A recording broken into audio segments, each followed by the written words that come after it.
Howdy there, indie fans. So, as promised and late as always, this is the Mark III Dial of Destiny box video, kind of talking about assembly and how to do it. And yes, I watch too many Iron Man movies, but anyway. Alright, so I've done a little bit of prep here, but to kind of recap what we got here, so I printed it in two different prints. So this is side A, and I usually print it vertically on the build plate. I think this is as large as it will fit on the build plate. This is side B. Okay, I printed two of the outer inset rings, so one for the front and one for the back. I essentially glue them into these channels. I cut them with like plastic snips. I printed the inner inset ring and glued it to the inside ledge. The other halves of the inset ring, the outer inset rings, are on the B side. I did the same for the glyph bowl, so this is the separate print, and I glue it on and cut it with snips. You could slice it in the slicer and have perfect cuts, but I felt like the prop was probably sawed in half, so at least in film, so I wanted this to have that sawed in half appearance as well. Alright, so for assembly. Now, for pegs, I'm partial to, so I'll peg it in the slicer. I'm partial to using furniture pegs, so these are those like 5mm by, I don't know, what is that, 80mm in length shelving pegs. So you can get these at Lowe's or Home Depot or Amazon by the box. And so I tend to peg it in the slicer for a 5mm hole, or actually like a 5¼ hole, and then use those instead of printed pegs, because if you were to use printed pegs and get one stuck in there, then what then, right? If it's something that's gonna be take apart and put back together over and over again, and you use printed pegs and one of the pegs fail, then your whole model fails. So that seems like no bueno. So all right, so what else? So to assemble the center stack, this model is different. So the Mark III has this sort of reverse plug design. So this is the glyph disc now. You can see it's kind of a pearlescent filament. I actually hit this with a little bit of skateboard paint as well. I think this is pretty close to what the actual glyph disc looks like. This is different than the other glyph discs so that model is still out there. I think it was closer to this. So in the trailers, I thought the Graphicos, the thing that they used to find the thing, was actually the glyph disc, and so but turns out it's a much simpler I think model for that bottom disc, at least from what I've seen in screenshots. So I put it in. This is the this is called viewfinder. So this model, instead of the viewfinder riding in there with a separate washer underneath, it has an integrated washer, and you'll see why. So we put it in there, and then the kind of clutch spring plastic, same. Now it also now has this washer, and you'll notice it actually consumes more of the inside box than the other two on these edges, but you can still rotate it. So instead of this just kind of like hanging out loose in the box like it used to, it actually will get secured. This plug is called the Compass Base model, and then a washer that is identical to the old like 1 or 2mm disc washer from the old model, and essentially boom. So we put it in there, and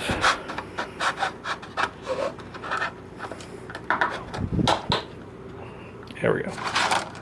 So now that stack, using this plug, which is engaged in the bottom of the box, it's there, right? And you can control the amount of tension, but see, you can still spin it, adjust it for display however you'd like. Now, and then of course to put the box together, I think Most screenshots I see of the actual film prop have it displayed in this orientation. So that's what that looks like.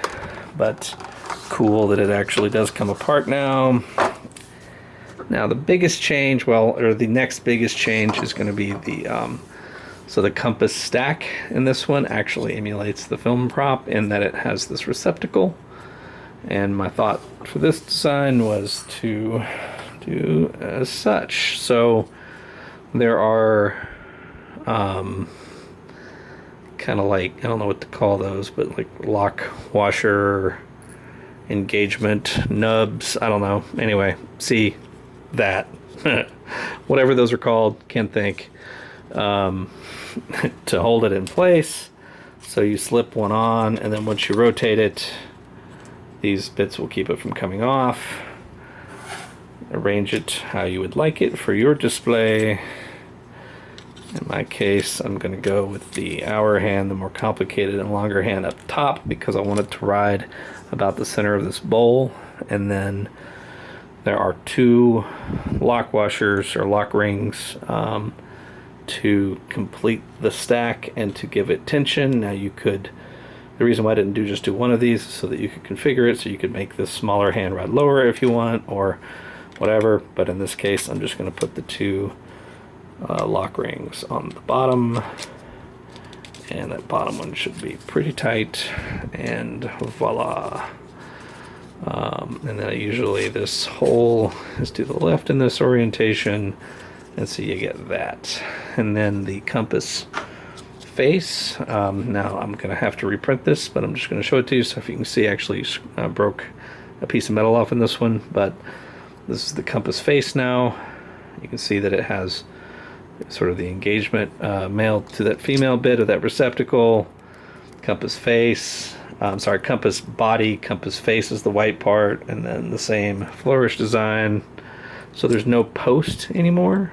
The post is actually integrated into this compass body, and then I've made some improvements to the way the compass dial will engage. Again, I'm not going to put it in this case because I actually did break a paper clip off into mine, but I heated it with a torch enough times and it got soft.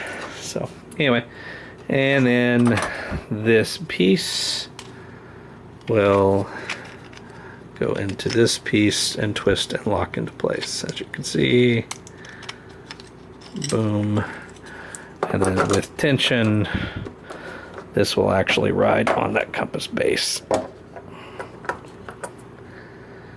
And boom.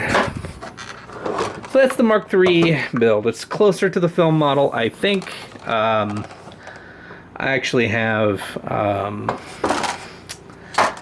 it is printing now, so I'll show you from this other model a different view, or what did I call it? The eyepiece ring.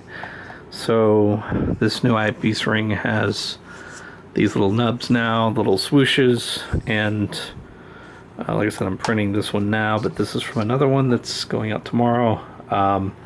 So that updated eyepiece ring and eyepiece, my understanding is that for placement of that, if you'll use this other model as a reference, you'll notice that 2 of these like little like swoosh things here actually kind of like form a viewfinder or like a selector in that wheel, and they seem to be spaced with these arcs as if when this outer ring would move, those would lock into place. They didn't do that in the film as far as I know, but and then as you rotate to that center, that actual eyepiece that comes in the middle, it also shares spacing with one of those like little swoosh things, which makes me think that this actually needs to have like the little swoosh thing too. So I might end up building one, like an alternate that has that swoosh, but I don't know. The trailer and the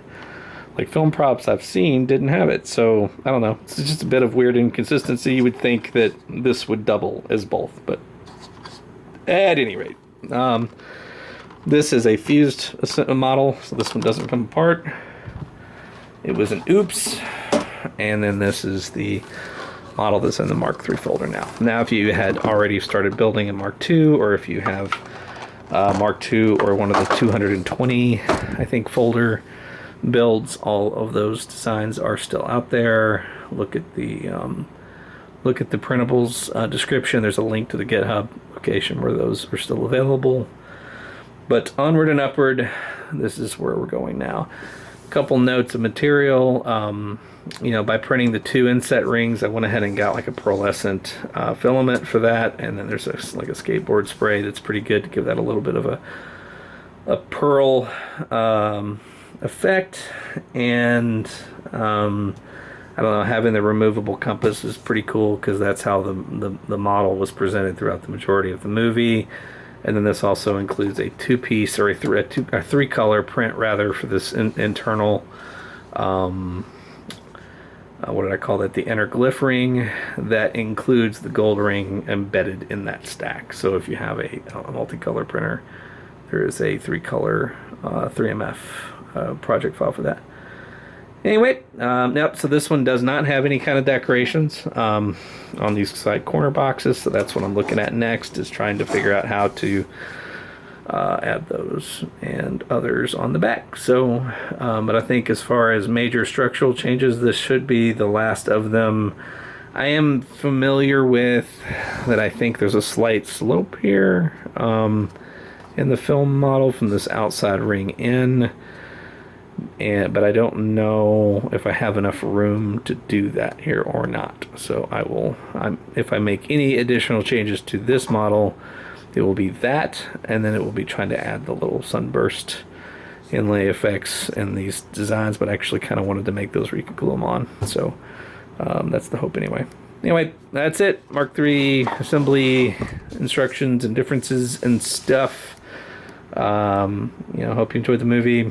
Hope your prints are going well if you're making one of these, and hit me up on Printables or ArcadeShenanigans.com if you've got any questions, and I will try to get back to you. I have had a lot of people wear me out about wanting me to build these for them, and I'm trying not to turn this into a job. So the more people that are 3D printers, 3D print enthusiasts that are making them, the better.